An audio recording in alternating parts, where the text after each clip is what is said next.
একবার এক জঙ্গলে এক টুনি তার ছানাকে নিয়ে থাকতে শুরু করলো।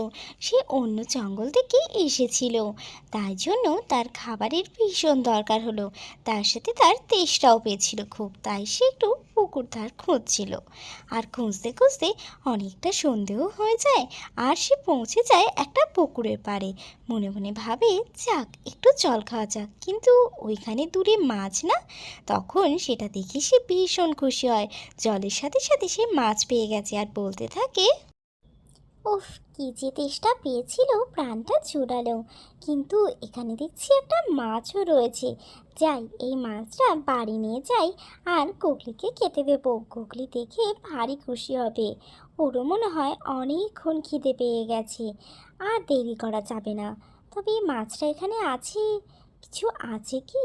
না না, তা কেন হবে, হয়তো জল থেকেই এসেছে আর মারা গেছে। এ নাও গুগলি, তোমার জন্য আমি মাছ এনেছি।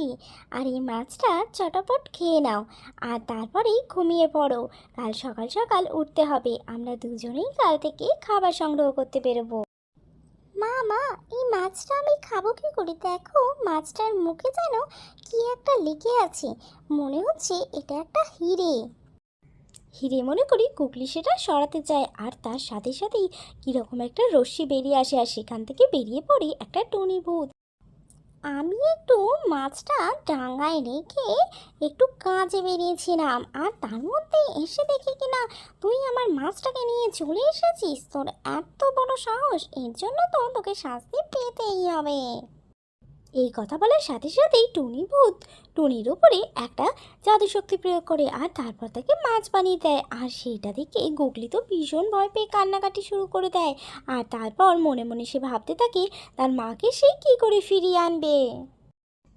গুগলি তার মাকে ফিরিয়ে আনতে পারলো কিনা সেটা জানতে হলেই তোমাদের কিন্তু অবশ্যই আমার নেক্সট এপিসোড দেখতে হবে, আর তার জন্য চ্যানেলটা তোমরা সাবস্ক্রাইব করে দিও। আজকের মতো আমি এখানেই শেষ করলাম, টাটা।